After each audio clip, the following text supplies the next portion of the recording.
Bom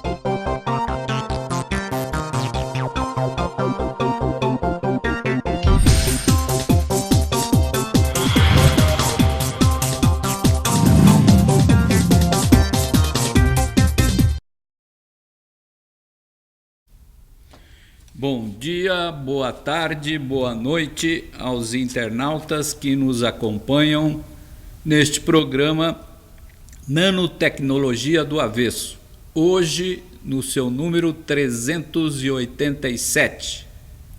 Fazemos este programa dedicado ao público não especialista, porque é este público que paga as pesquisas sobre nanotecnologia realizadas no Brasil. Também fazemos este programa porque é aqui que nós podemos discutir os impactos da nanotecnologia na sociedade, no meio ambiente, na economia, na ética, no direito, coisa que não são discutidas aonde se faz nanotecnologia no Brasil. Por fim, fazemos este programa porque acreditamos que ser livre é ser bem informado e a divulgação científica contribui, colabora para o aprofundamento da democracia e da cidadania no Brasil. Conforme tínhamos anunciado, estamos conectados com a doutora Ineke Malshi, diretamente da Holanda, que já colaborou várias vezes com os nossos programas e que vai colaborar mais uma vez, falando sobre o tema dos diálogos sobre nanotecnologia aplicada à água e a energia. Vou passar a palavra para ela, ela vai se apresentar e depois a gente começa o nosso debate aqui. Ok, Ineke, could you please introduce yourself? Okay, thank you, Paulo. Well, like you said, my name is Ineke Malshi. I'm the director of my own company in the Netherlands.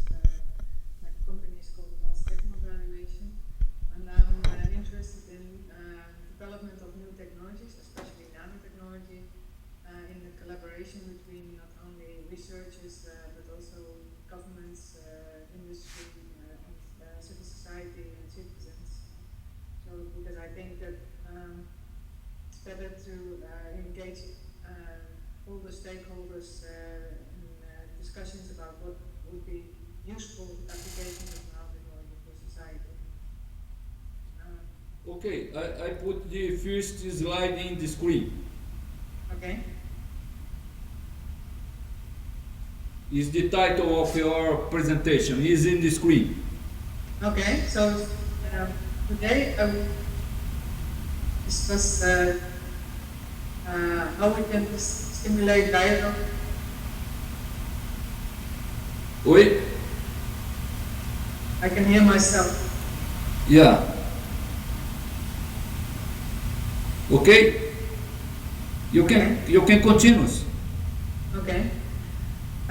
So next slide, please. Yes, the second is in the screen. Okay. Like I said, I'm the director of my own company, and maybe I should say a bit more about what I'm working on at the moment. So I'm involved in projects funded by the European Commission. One project is called Nano to All, and that is a project where we organize dialogue about nanotechnology for different applications with citizens and people from industry, from civil society organizations, from governments, and researchers from 6 countries. The countries we are going to work with are in France, Spain, Italy, Israel, Poland, and Sweden.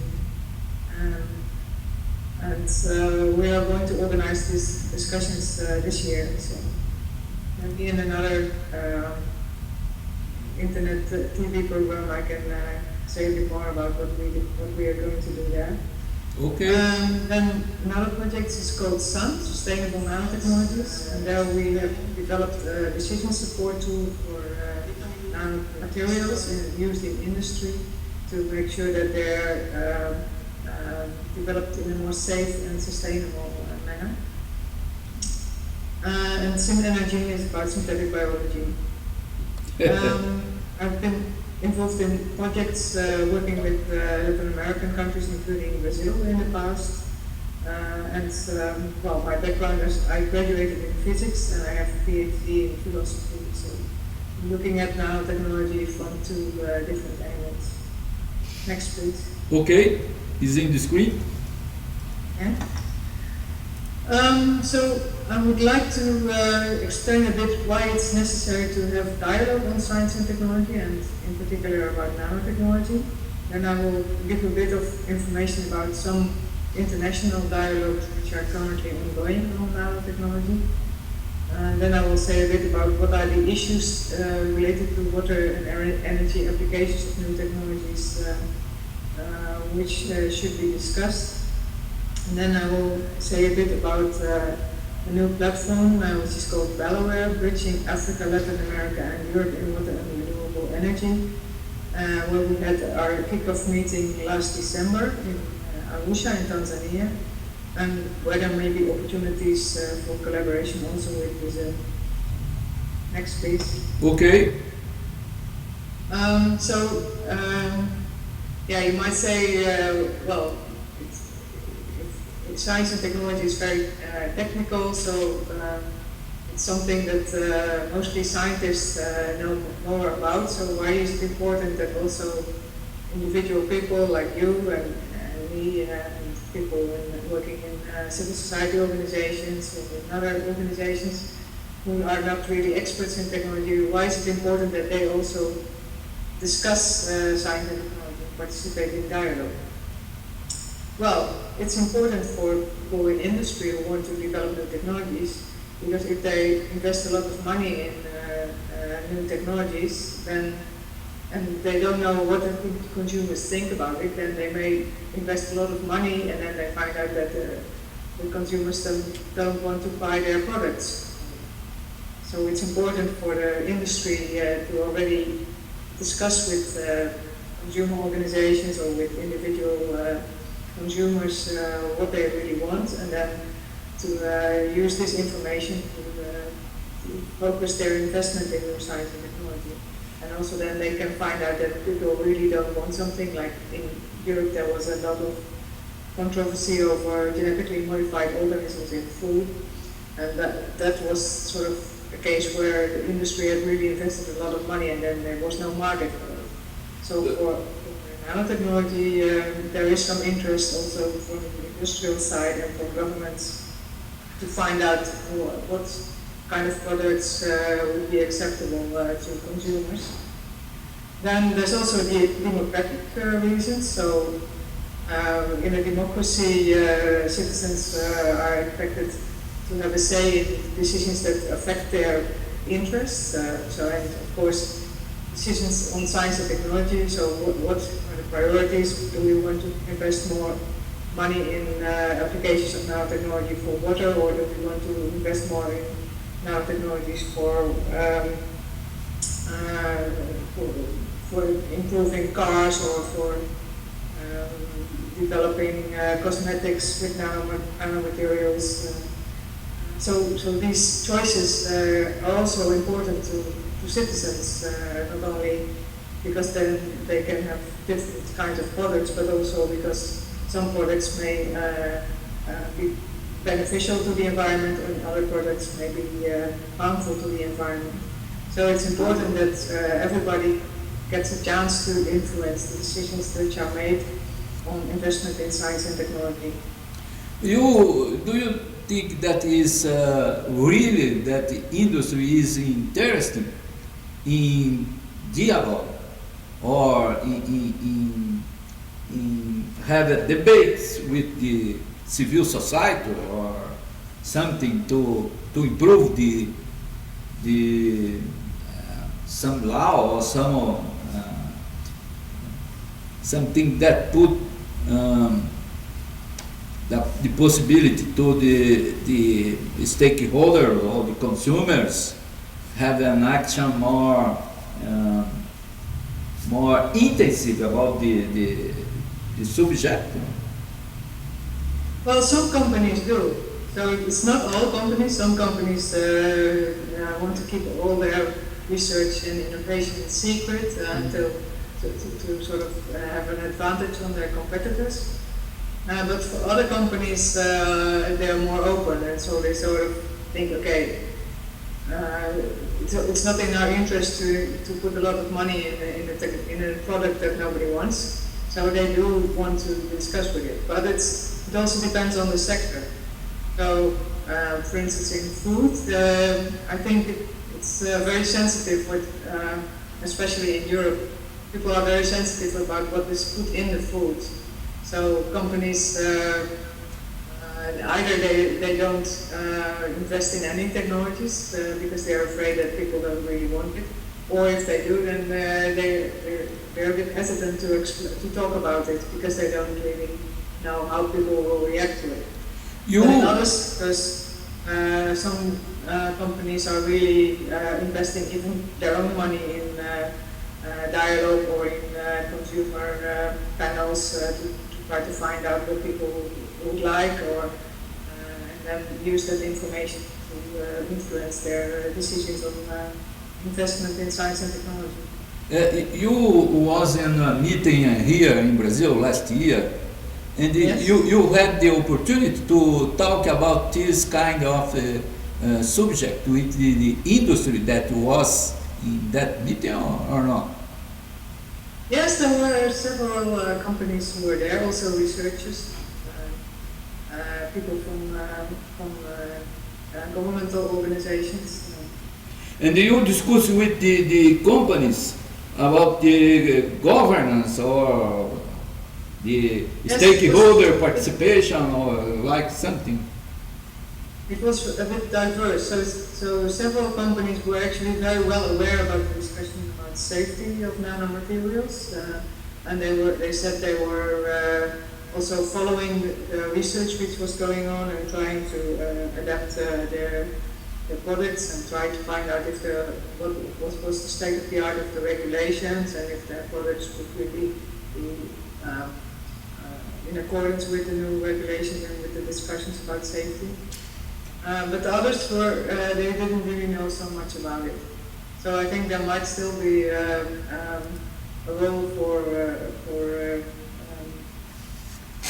worker safety organizations or NGOs to raise awareness among some companies. But I was surprised to see that most of the companies which were at this nano fair were actually well aware about nano safety. Yeah, I think it's he knows something about the nanoreg. Yes, nanoreg. Yeah. So they were quite interested in nanoreg and wanted. There was also a research organization from Brazil it was a private research organization. They wanted to get involved in nanoreg. They were quite interested in. Yeah, because nanoreg is for products, no? Yes. It's Nanoreg is about regulations. So it's basically they're trying to develop a standard method for doing safety tests of products with nanomaterials. And then to help regulators to find out if the current regulations for instance, cosmetics with nanomaterials, or for food with nanomaterials, or for chemicals with nanomaterials, whether these regulations are sufficient to deal with nanotechnology, or if they need to change the regulation. Okay, you can continue. You are in the societal. Okay, so so the societal reason is that new science and technology is not only of the interest of a company who can then make money from a new product with a new technology, but technology is also needed, for instance, to combat climate change, so to have, for instance, more solar energy and less fuels, or to have cleaning water.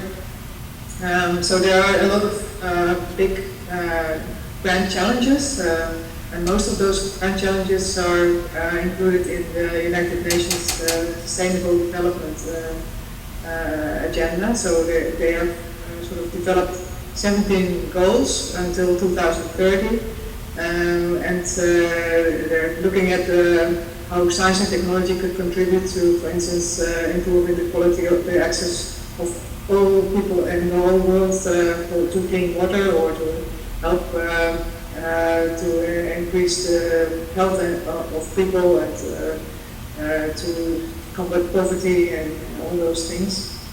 So it's important that everybody has a say in what should be the priorities in science and technology. Should there be more money in new technologies for instance, sustainable energy, or is it more important to use technology, invest in technologies for cleaner water, so those priorities. It's important that also citizens and civil society organizations and industry and also governments, they all come together and have a dialogue on what should be the priorities. Then the ethical issue, yes, technology is a big chance for the future, but there's always also risk, because technologies, when they're new,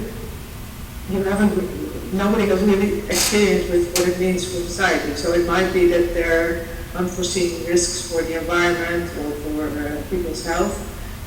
So it's important that to raise awareness among scientists, but also among industry, among government, among civil society organizations, that there may be future risks, and that it's important to sort of take a precautionary approach. So to not think that the technology will only solve the problems, but that we have to be careful and invest in risk assessment studies and make sure that the regulations are adapted to accommodate new technologies.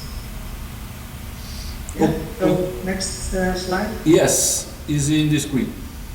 Okay, so if you look at nanotechnologies, there's a big international discussion about nanomaterials, which is currently ongoing.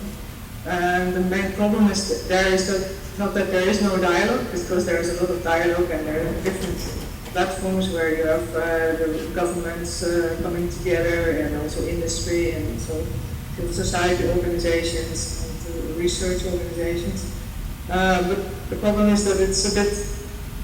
There are so many platforms that for an ordinary citizen it's quite difficult to find out where people are taking decisions, what discussions are going on which location, and how industry, but also research organizations and civil society organizations, how they can influence the development of new laws to govern nanotechnology.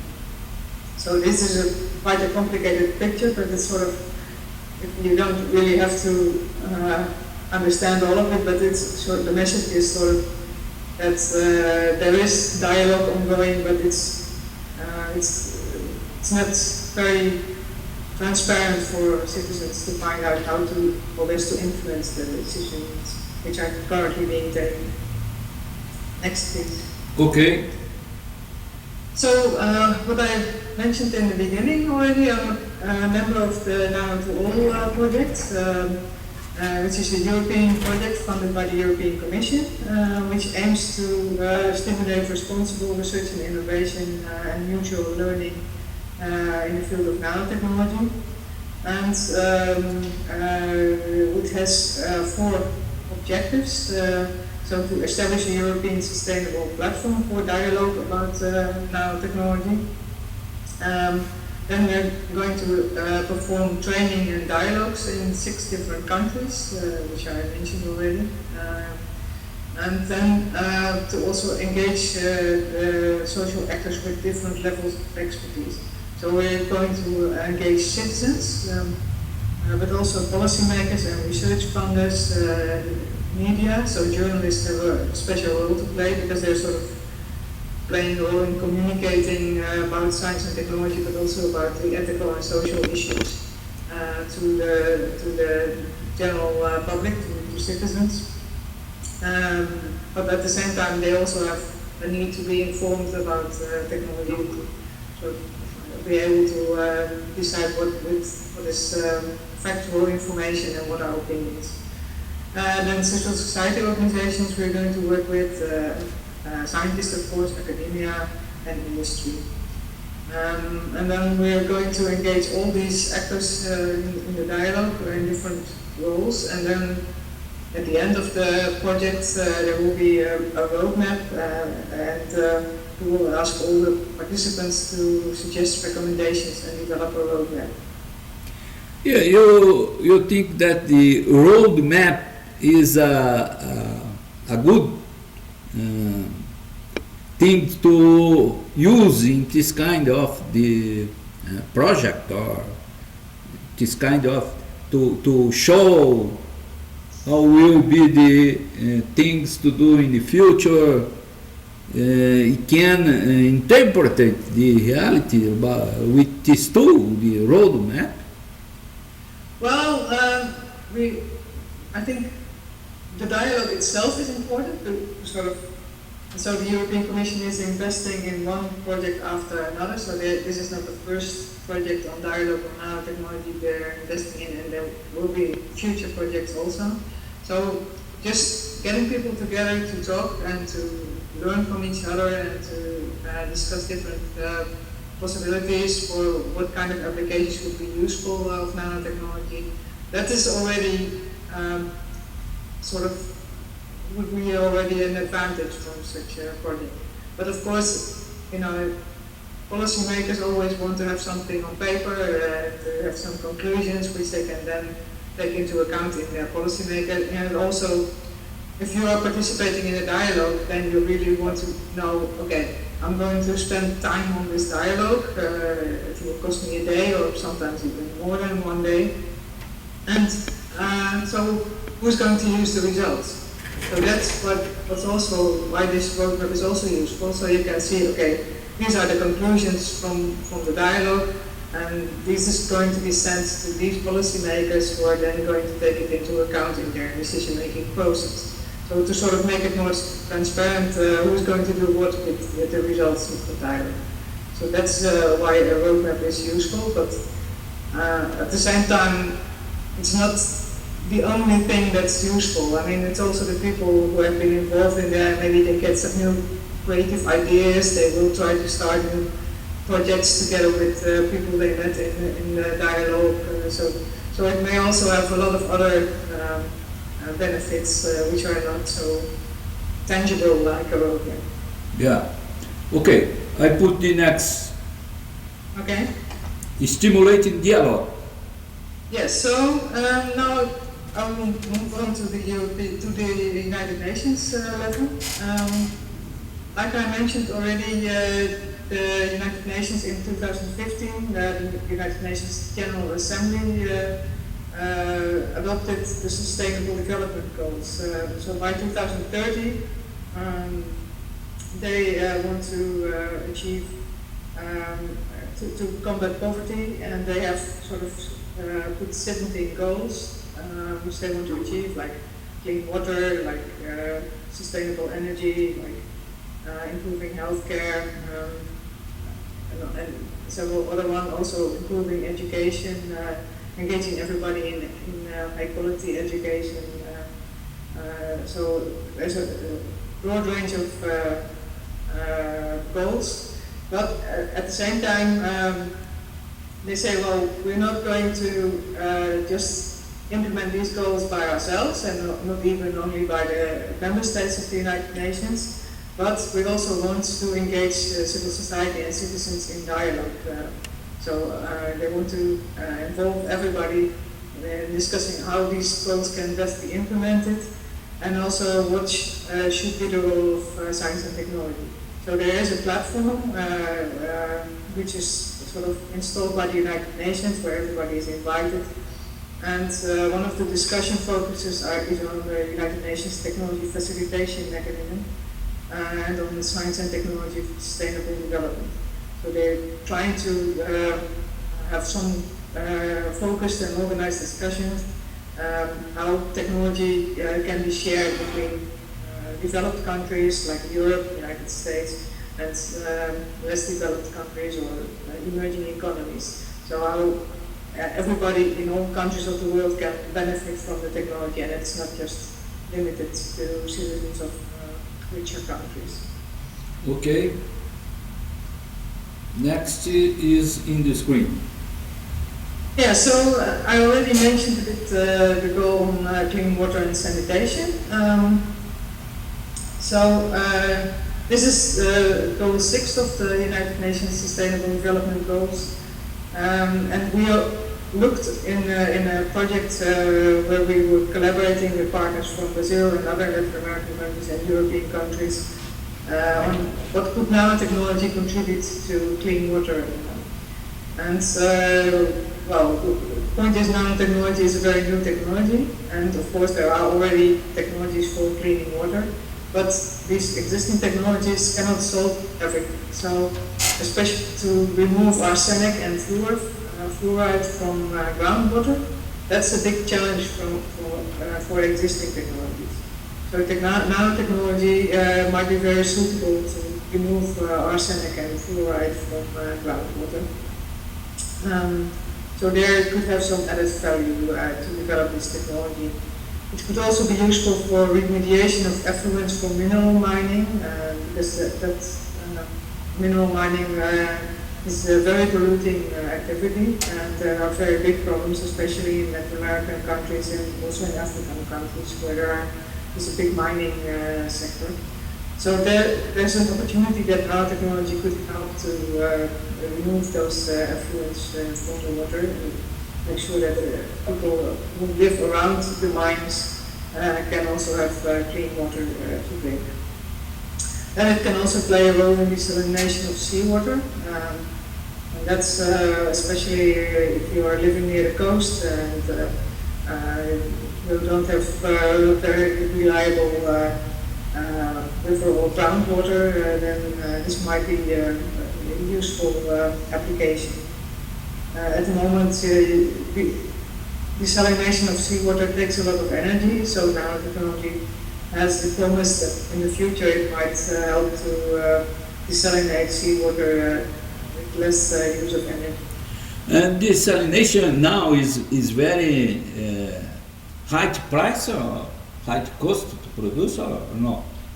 Yes, it's very high. It costs a lot to desalinate the water. But of course, these are good looking opportunities, but there are also some questions which should be discussed in the dialogue. The first question is okay, if you develop nanotechnology for these applications, who are you going to develop it for? So will it benefit especially the consumers, industrial countries, industrialized countries?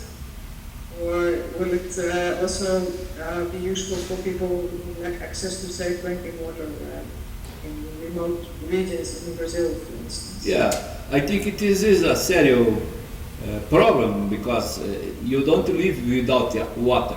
Huh? No, you really so it's a very fundamental thing to live. And, and if you put this in the market, only in the market, so it's a very problematic. Huh? Yes.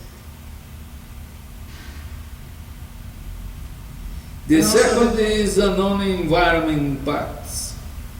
Yes, so the problem is that nanotechnology could bring solutions. For instance, by having membranes with very small nanopores, or have catalysts to clean the water. But at the same time, nanoparticles could be released in the water, and then it's difficult to get them out because they are very small particles. So that's also, so if you discuss the opportunities of nanotechnology for cleaning the water, you also have to take into account that there may be potential risks. So you always have to, if you put, for instance, nanoparticles as catalysts in a water purification plant, you have to make sure that they're contained and that they can't escape into the water itself to become a risk.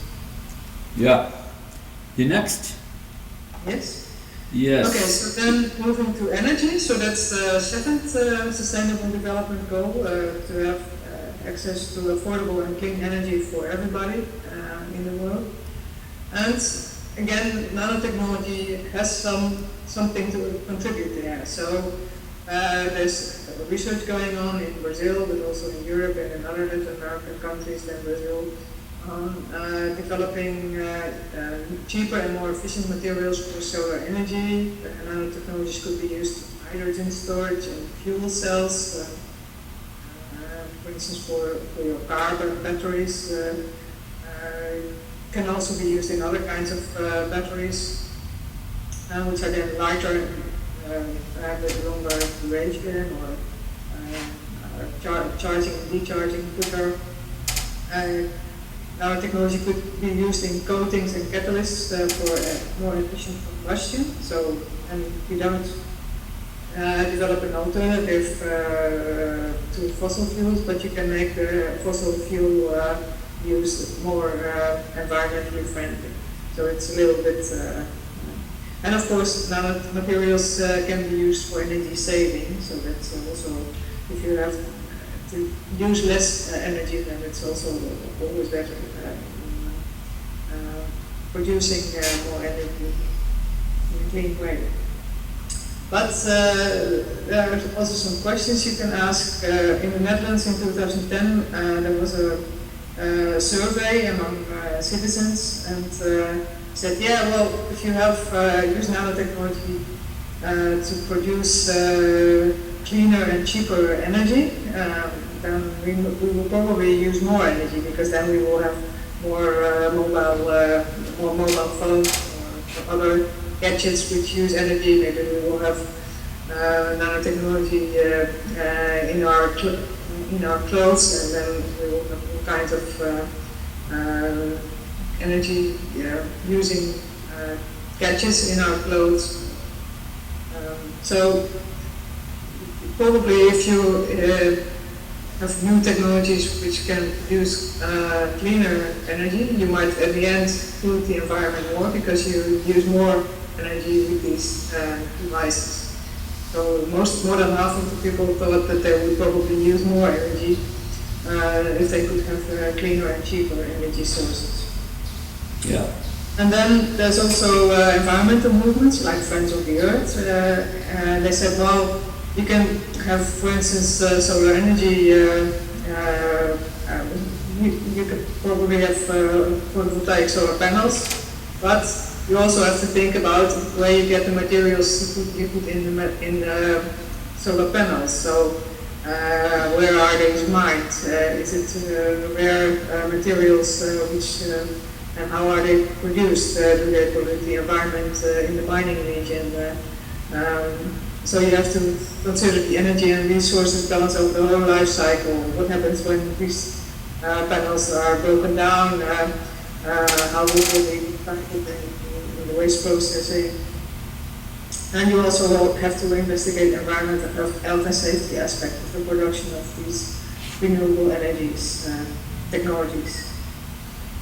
And also, again, if you develop these nanotechnologies for sustainable energy for markets in Europe, North America, for instance, or in Asia, which are already industrialized, then not everybody will benefit. So you have to make sure that you also engage universities, but also companies in Africa and Latin American countries, where they are currently less technically advanced, so they can have the capacity for indigenous solar energy development and their own development of their markets in Africa, but also in Latin America.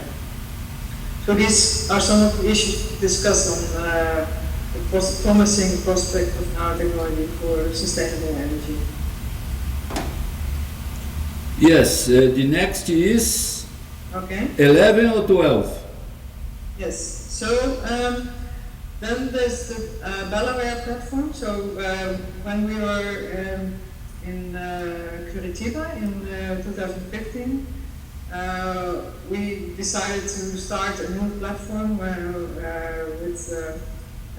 which is called Delaware, Bridging Africa, Latin America, and Europe in Renewable Energy and Water.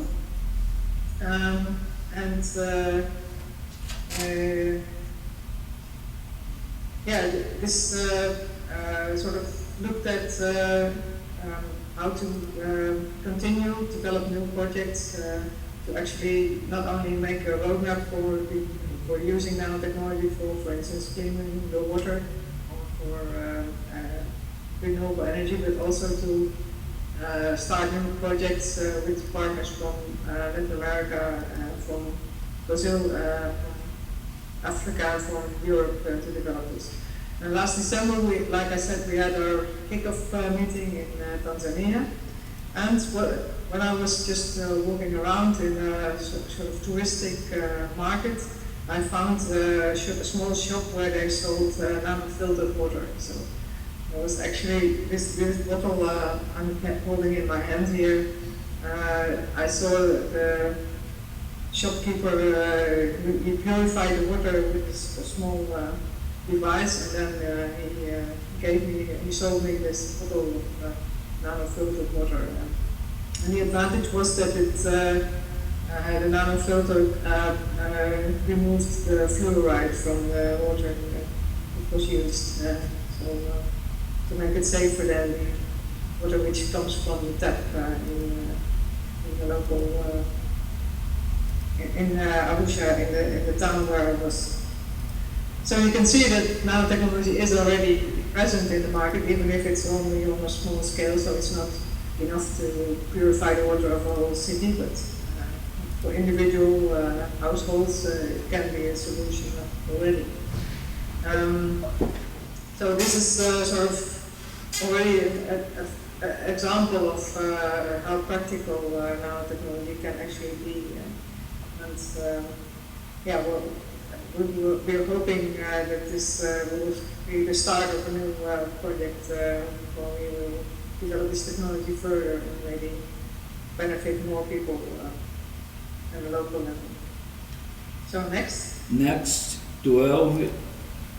Yeah. So also in the project. Educate the students. Is it about the students already? Yeah. Okay. Is the 12. Slide 12 is about educate students. Standardizing education. Yes. So so it's not only about trying to make available technologies which are already there. It's important to also educate students so that they can develop new technologies, new nanotechnologies, but to teach them not only how to create the technologies, so not only teach them physics or chemistry or biology, but also to teach them how to engage with citizens and co-create new technologies which are really useful. So if you are developing nanotechnology for water purification only in your laboratory, then you might think of something that's technically works very well, but that people don't really want because it's it looks different from the technologies people are used to, or you are introducing it by giving it to your friends rather than by selling it to everybody or making it available to everybody in a local village. So then people will sort of, for non-technical reasons, may feel that this technology is something that's alien or that they don't want. So it's important to start discussing and involving people to learn about that, what their really needs are, and then go back to the lab and sort of design a technology that really contributes to solving those needs. So this is it's very important to have education, and this is something that you can learn from each other. So it's important that education programs in nanotechnology in African countries and in Latin American countries and in Europe, that you really learn from each other what should be in there, not only what should be the quality of technology that is taught, but also what social aspects, what ethical aspects should people learn about. Next, please. Yes, the last. Okay. So maybe we can have a discussion now Because I think I've been working with people in Brazil, you of course, but also other Brazilian scientists and social scientists. What do you understand by the Brazil has the best practices in dialogue about nanotechnology that could benefit there are some either examples, like your own network, but also projects by Noela Invernizzi and the Nederlands network. There are some examples of projects where you have been working on dialogue about nanotechnology. There are projects together with schools, I think you have organized. And so people in other countries might learn from your experience. And, I think this is okay, but here has the best practice. I think because if you analyze the scientific community in general, in special the scientific community that work with nanotechnology, this community doesn't want to talk, to put clear, to have transparency, to talk about the results of the project that was made with public money. So it's dialogue with the scientific community is only for one subject, that we need more money to do more research. Yeah, but you also have some comics about nanotechnology which you developed in projects, and I think that's something. The comics was not made in majority by the scientific community. Who made? No, I don't say that it's only the scientific community, but what you are doing is also in Brazil. He made together another people that was outside of the university. Yeah, but from a European perspective, that doesn't really matter, because I'm also not in university. But you can still collaborate, or you can still contribute to the discussion by publishing articles in media, or by having some information on the internet available. So for me, you're based in Brazil, and so what you're doing is also something that's happening in Brazil, according to me. Yeah. But the difference is this, because we made this because we think that the people that pay for the research in nanotechnology have to have more information about this subject. So he tried to put this information for the people that is not specialist in nanotechnology. So we make a source for comics, put the information by comics. But this is one initiative that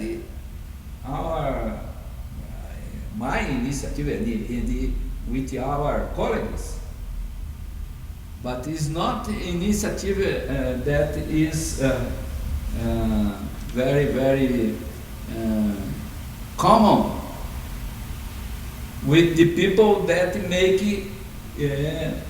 research in nanotechnology in many universities, in many centers. These people that receive public money never has the preoccupation in inform the people that pay for this kind of resource.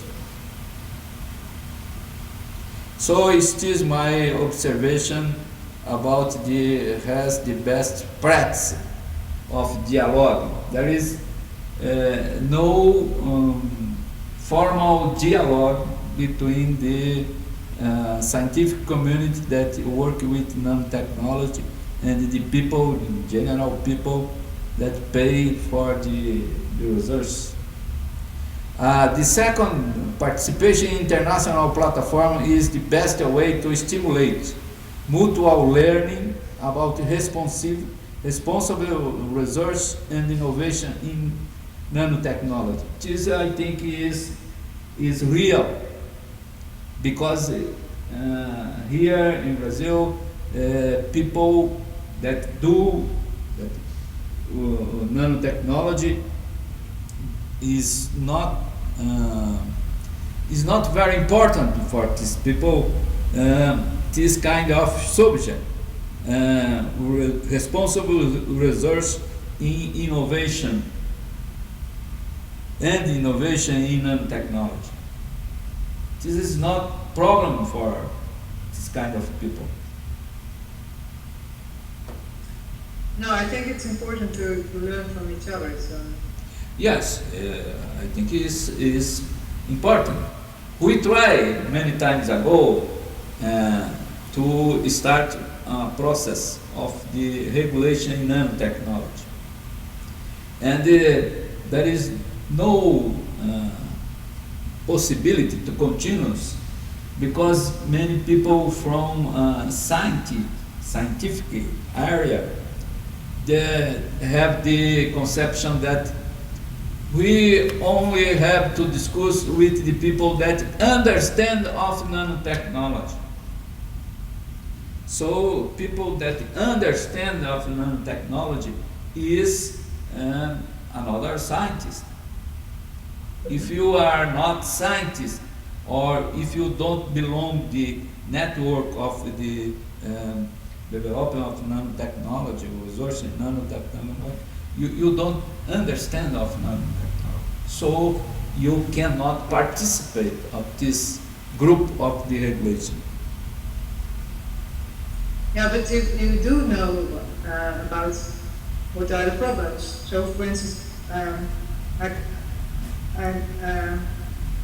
if you are going to develop nanotechnology for cleaning water, then it's not only important that your technology works technically very well, but that it's also suitable for people who need to clean water. So then you have to go and talk to people, to their village or to their city where they need the water, and to see what kind of water, if they have tap water, or if they have to walk an hour to the well to get some water for them. So you have to really know what are the current needs of the people. Yeah. Then you have to go back to your laboratory to develop the technology in a way that's suitable for those people. Otherwise, it will never be used. So the citizens, they may not know anything about the technology, but they do know about what they would need and how something should look to make it useful for them or attractive. But there are many things behind this. What is the first thing behind this? Is one discussion about priority. Yes. What kind of research we have to in our country with nanotechnology? Is for water, clean water, or is for nanotubes? Well, I think one thing that the people from academia, from scientific area, doesn't want to discuss is discuss the priority of research. So I think if the Brazilian, our country has many problems. One problem is about clean water. Yes. What is the contribution of the Brazilian developing nanotechnology for clean water? Well, there are some researchers working on solutions for water purification, but it's not the majority. Yeah. I think it's not zero, but No. it's very near zero. No, then you're a bit too pessimistic. But I think it's also not the solution if everybody starts working on water purification. So you have to have a sort of balance. But I think it's important to discuss with all the citizens about what should be a good balance. So which big should be the percentage that goes to water purification applications of nanotechnology compared to other application areas. Yeah, I agree with you. I think we have to have this balance. But here in Brazil, one thing that he doesn't have is balance. Not only about nanotechnology priorities, about many things. We didn't have balance. We have one, I don't know, there is in English this words, disparate. I don't know. Yeah. Yeah. So it's far from, there is no balance. There is far from one thing between another. Oh. This is one characteristic of here. In special when you work or when you make research about what kind of research is made in Brazil, and put this in relationship of the problems that the Brazilian society has. Yes. Because the people is evaluate, scientists is evaluated by you publish your paper where? But that's everywhere, in the Netherlands also. So you can't stay in the university if you don't publish in the best scientific journals. So but that's what is the only ones who change that? Because if you think as a scientist, okay, I'm not going to publish in Nature or in Science, I'm going to work on something that's useful for people in the local village, then you will be kicked out of university very quickly because you don't achieve what you are expected to achieve. So it's also something that's more political and something it's an international network. What is a measure of good science? Yeah, it's a political decision, yes. And the political decision here is in the community in general is if you want to have more money, I have to have more evaluation will be better than now. To be better than now, I have to publish in the international journals. So if you only focus on something that's useful in 5 years or in 2 years, then you can't have real breakthroughs. So you also have to have some money for real long-term research, which is then only maybe in the next 5 years you can only publish in journals, but then in 20 years you may have some revolutionary new technologies like something to combat climate change, where you don't have some easy solutions. So you have to have a good balance between this science which is only published in academic journals, but which is very high quality and trying to solve very big problems which nobody has solved before. And you have to have a balance with more short-term, more focused, application-oriented research, which is useful for citizens and their problems now. Yeah, you know that the head of the Programa 2020 of the Europe is Renzo Tomellini. No, he's not in nanotechnology. He's doing. No, Renzo is the head of the program 2020. Okay, yeah. So he can ask him about this kind of discussion. Okay, so ask him. If the program 2020 put the priority where? Yeah, but it's not a dictatorship, so even if he's an official who is responsible for things, he can't take the political decision, so he has to do what the politicians. Yes, I think it's correct. The decision was upper.